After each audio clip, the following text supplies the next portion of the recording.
Hello बच्चों, good morning. और भाई सब कैसे हैं? मजे में? हेलो गाइस, ठीक है सभी? तो आज सुबह की सभी को नमस्ते बेटा। और ये बताइए क्या हो रहा है? देखिए, हम रोज आपको मैथ या साइंस ही पढ़ाते हैं, लेकिन कुछ लोगों की डिमांड थी कि थोड़ा सा कुछ अलग भी हो जाए, ताकि और टीचर ये समझ ना समझे कि भी साइंस मैथ ही पढ़ाते हैं, है ना? हाँ हाँ हाँ हाँ, अलग भाई, कुछ तो अलग होना चाहिए, ठीक है ना? तो आज मैंने कुछ ऐसी गांधी जी के ऊपर कुछ ऐसे तथ्य लिखे हैं जिनको आप याद करोगे तो ये कहीं ना कहीं हमारे जीके में, जैसे हम कोई पेपर देने जाते हैं, कोई टेस्ट देने जाते हैं किसी भी सर्विस का, या कोई भी हम टेस्ट देने जाते हैं, तो ऐसा हो ही नहीं सकता कि महात्मा गांधी जी का कोई क्वेश्चन ना लगे। ये सच मानो। आप अपने बड़ों से या जो आपसे ज़्यादा पढ़े लिखे हैं, जो सर्विस की तैयारी कर रहे हैं, तो आप उनसे पूछ के देखो, वो ये बताएंगे गांधी जी का हर टेस्ट में क्वेश्चन लगना ही लगना है। वो एक लोगों, दो लोगों, तीन लोगों, ये उनके भाई एक जो पेपर बनाते हैं, जो मेजोरिटी है, वो उनके ऊपर डिपेंड है कि भाई एक वो कितने क्वेश्चन देते हैं। तो मैंने गांधी जी के ऊपर कुछ तथ्य लिखे हैं। तो ये वो है जो गांधी जी ने अपने जीवन काल में किए हैं, ठीक है? जैसे बेटा, ये गांधी जी के सभी आंदोलन, यानी जितने गांधी जी ने हमारे भारत को आजाद करवाने में, या भारत की, देखिए गांधी जी ने ये नहीं भारत को आजादी कराया भाई, गांधी जी ने भारत की बहुत सी ऐसी बुराइयां थी, कुछ कमियां थी, जिनको दूर भी कराया, हाथ भी लगे और उनको भी प्रेरित किया और उनके साथ जुड़े। उनके साथ जुड़ के उन्होंने समाज में एक बहुत बड़ी क्रांति लाई, ठीक है? एक गांधी जी एक महान क्रांतिकारी या एक समाज सुधारक भी थे, जिन्होंने लोगों को अच्छे पथ पर चलने का प्रेरणा दी, और उन्होंने एकजुट रहने की प्रेरणा दी। भाई एकजुट रहेंगे तभी तो भारत आजाद हुआ, नहीं कहाँ भारत आजाद होता है। लेकिन और लोगों का, हाँ मैं ये भी कहूँगा कि गांधी जी का जितना रोल है, और लोगों का बहुत रोल इसमें इन्वॉल्व है, ठीक है? तो देखिए, हम ज्यादा बात ना करते हुए बताते हैं कि बेटा ये वे हैं गांधी जी के सभी आंदोलन। ये मैंने आंदोलनों के नाम लिखे हैं, ये सन लिखे, कौन से सन में कौन सा हुआ। जैसे महात्मा गांधी जी अफ्रीका गए। देखिए, महात्मा गांधी जी अफ्रीका क्यों गए? महात्मा गांधी जी अफ्रीका एक लॉ करने के लिए गए, कानून की पढ़ाई करने के लिए वे अब अफ्रीका गए थे, ठीक है? तो वो कब गए थे बेटा? अफ्रीका गए थे कानून की पढ़ाई करने के लिए 1893, 1893। फिर गांधी जी का पहला सत्याग्रह कब हुआ? गांधी जी का पहला सत्याग्रह हुआ 1906 में। गांधी जी का पहला सत्याग्रह आंदोलन 1906 में हुआ। गांधी जी भारत लौटे, यानी गांधी जी भारत कब लौटे? क्वेश्चन ये बनकर आ सकता है, कभी गांधी जी भारत कब लौटे अफ्रीका से? तो वो कब लौटे बेटा? 1915 में, ठीक है? एक महात्मा गांधी जी को किसी ने एक उपाधि दी थी, भारत के लोगों ने उपाधि दी थी। क्या दी थी? कैसर ए हिंद। क्या नाम दिया था उनका? कैसर ए हिंद की उपाधि दी थी। तो उपाधि ये कब दी थी? 1915 में, ठीक है? अब देखने वाली बात यह है कि उनकी एक क्वालिटी को देखते ही तो उन लोगों ने, जो हमारे हक के लोग थे, उन्होंने, जो अच्छे नेता थे, उन्होंने इसका नाम दिया कैसर ए हिंद। एक उपाधि होती है, एक नाम होता है। जैसे भी मैं आपको कह दूं कि भाई आप जो है मैथ में या साइंस में बहुत ब्रिलियंट हो, तुम एक महान हो, या तुम एक तरह के ये कहो भाई तुम एक वैज्ञानिक हो, तो इस तरह का एक उपाधि दे देते। हम आपस में भी दोस्त एक दूसरे को कह देते हैं भाई ओ चंद्रशेखर आजाद है भाई, ये तो भगत सिंह है। तो इस तरह की एक उपाधि का जो है ये उन्होंने दी 1915 में। फिर साबरमती आश्रम की स्थापना कब की? क्योंकि महात्मा गांधी ने साबरमती आश्रम में रहकर ही जन सेवा की और उनकी ज्यादातर जीवन जो बीता वो साबरमती आश्रम में ही बीता था।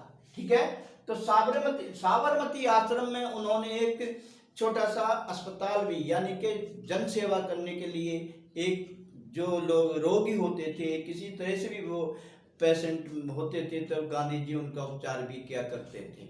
और पूरे देश से मिलने उनके लिए जो लोग आते थे वो साबरमती आश्रम में के नाम से आते थे, इसलिए साबरमती आश्रम आज भी प्रसिद्ध है। ठीक है, तो साबरमती आश्रम की स्थापना 1916 में की। चंपारण सत्याग्रह आंदोलन। चंपारण क्या है? चंपारण बिहार में पड़ने वाला एक क्षेत्र है। ठीक है, इस क्षेत्र में जब अंग्रेजों ने काफी लोगों को या जो किसान थे उनको परेशान किया था नील की खेती करने के लिए, तो उनके खिलाफ गांधी जी ने एक सत्याग्रह आंदोलन चलाया था एक, तो उसका नाम क्या पड़ा? चंपारण सत्याग्रह आंदोलन। ये कब हुआ? 1917 में। कब हुआ भाई? ये 1917 में। अहमदाबाद मिल मजदूर आंदोलन। ये क्या था? अहमदाबाद में जो मिल थे, तो मिल में जो लोग मजदूर कार्य करते थे, तो उनके जीवन का बहुत हनन हो रहा था, उनके अधिकारों का हनन हो रहा था, उनके साथ बहुत नाजायज बात हो रही थी। तो उनके साथ मिलकर गांधी जी ने एक आंदोलन किया जिसका नाम पड़ा अहमदाबाद मिल मजदूर आंदोलन। ये कब हुआ? 1918। ठीक है, फिर खिलाफत आंदोलन। खिलाफत आंदोलन क्या है? ये किसी के खिलाफ होने वाला, किसी के अपोजिट होने के, किसी के अपोजिट आप आवाज उठाओगे तो उसको हम खिलाफत आंदोलन कहते हैं। तो ये कब हुआ? 1919 में। देखिए बेटा, मैं एक बात और बता दूं, 1919 में चौराचारी कांड भी हुआ था और 1919 में जलियांवाले बाग भी में जो कांड हुआ था, वो जलियांवाले बाग का कांड भी 1919 में ही हुआ था, जिस पर निर्दोष भारतीयों पर डायर ने उसने जो गोलियां चलवा दी थी, जिसमें बेचारे हजारों की संख्या में भारतीय मरे थे। निर्दोष लोगों पर गोलियां चलाई थी। इसका मुकदमा काफी दिन चला और जिसकी सभी देशों ने और लोगों ने भी इसकी बात की निंदा की। ठीक है, और उस जो जलियांवाला बाग है उसमें एक मेन गेट था और उससे भारतीय लोग जो थे बेचारे वहां फंस गए थे, वो वहां से निकल ना पाए। और डायर ने कहा था सभी देशवासी जो मुख्य नेता थे भारत के, तो उन्होंने एक सम्मेलन करने के लिए, मीटिंग करने के लिए वहां पर बुलाया था कि भाई आपके सभी मांगों को, जो भी आपकी बात है उसको रखने के लिए आपको वहां बुलाया जा रहा है। सभी लोग अपने अपने जो नेता लोग थे हमारे के, जो अच्छे लोग थे, तो वहां पर गए। वहां पर जो डायर था उसने गोली चलवा दी और बहुत से लोग मर गए। और बेटा आप देखो वहां पर एक कुआं था, जलियांवाले बाग में कुआं था, बहुत से लोग अपनी जान बचाने के लिए उसमें कूदे, लेकिन वो बच नहीं पाए। कुआं इतना गहरा था, वो बच नहीं पाए। तो अब 2-4 उनमें बचे भी हो तो उनका बेचारों का क्या? उनका जीवन वैसे खत्म है।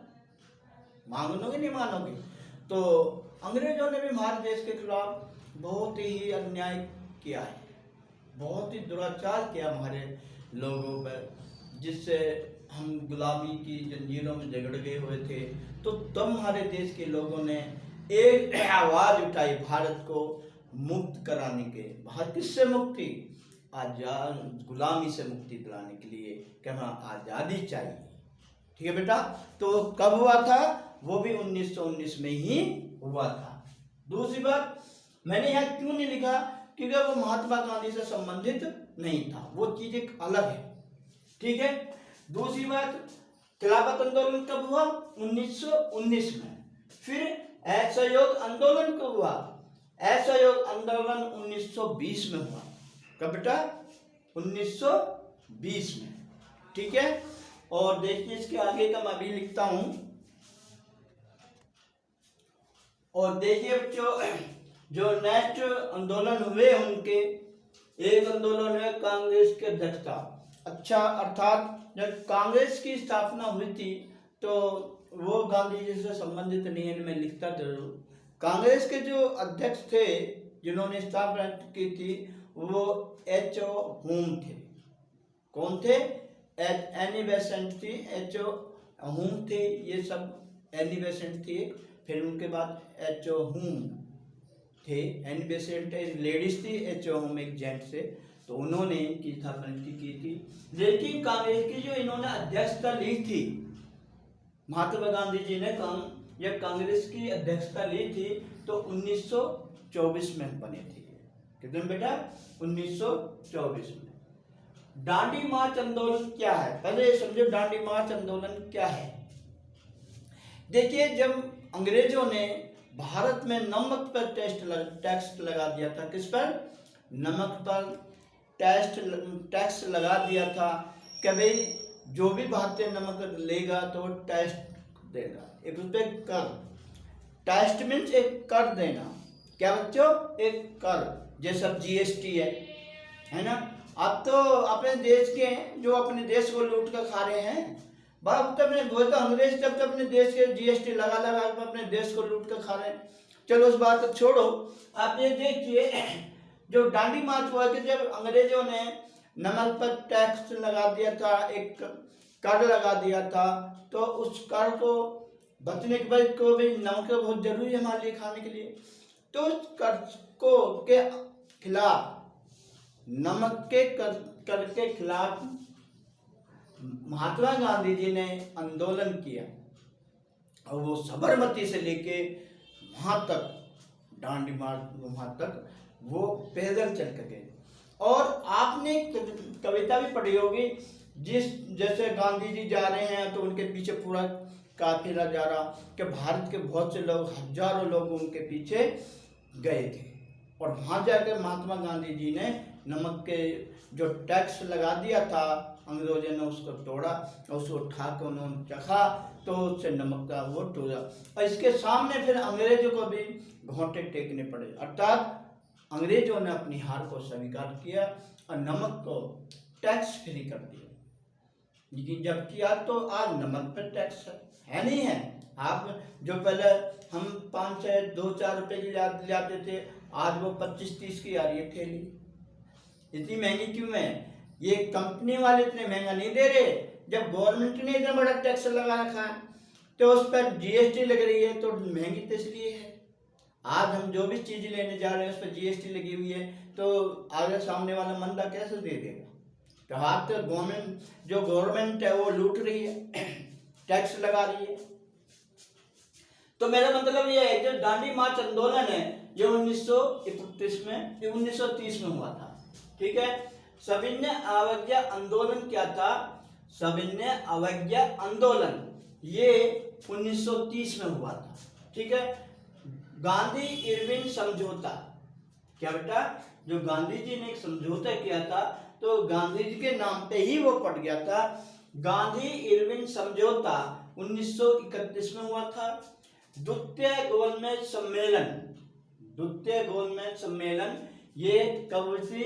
1930 में हुई थी। फिर पूना एक्ट, जिसे पूना समझौता के नाम से भी हम जाना जाता है, तो ये 1932 में हुआ था। देखो 30 में भी 2 चीज हुए थे, 31 में भी 2 हुए थे। क्या? दांडी मार्च आंदोलन 1930 में, सविनय अवज्ञा आंदोलन भी 1930 में हुआ। अब 31 में भी 2 हुए। क्या? द्वितीय मेज सम्मेलन 1931 में और गांधी इरविन समझौता भी 1931 में हुआ। नीचे आ जाओ। अब पूना समझौता, जिसे पूना एक्ट के नाम से भी जाना जाता है, ये 1932 में हुआ। ठीक है। दूसरा, हरिजन संघ की स्थापना। देखिए वैसे तो मैं बात को नहीं मानता गांधी जी में छुआछूत बहुत थी।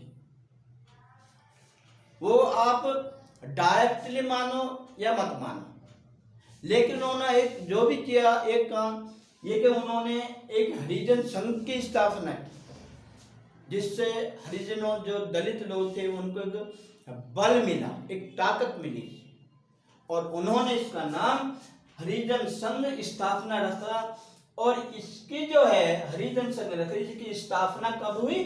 1932 में। हरिजन संघ की स्थापना 1932 में हुई। ठीक है बच्चों, तो आज ये जो मैंने आपको जी के समझ लियो, नॉलेज समझो, जो भी आप मेरा जो मैंने आपको एक जानकारी दी है महात्मा गांधी जी के बारे में, इसको आप याद रखना, एक नोटबुक पर डाल लो। इसके साथ संबंधित इनमें से एक ना एक क्वेश्चन, चाहे वो सीटेट का हो, चाहे सीजीएल का हो, चाहे क्लर्क का हो, चाहे रेलवे का हो, किसी का भी हो, एक क्वेश्चन इसमें से फंस ही जाता है। 1 2 3 3 तक भी फंस जाते हैं। ठीक है, गांधी जी के बारे में जरूर ही आता है। तो बेटा इसलिए आज इसको आप याद कीजिए, सुधारिए। ठीक है, ओके बेटा। और देखो भाई, आप इसको सब्सक्राइब करें, लाइक करें। ठीक है, ये चीज मत भूलना, सब्सक्राइब भी करो बच्चों, लाइक करो और पूरी वीडियो देखो। अच्छा बेटा, जय हिंद।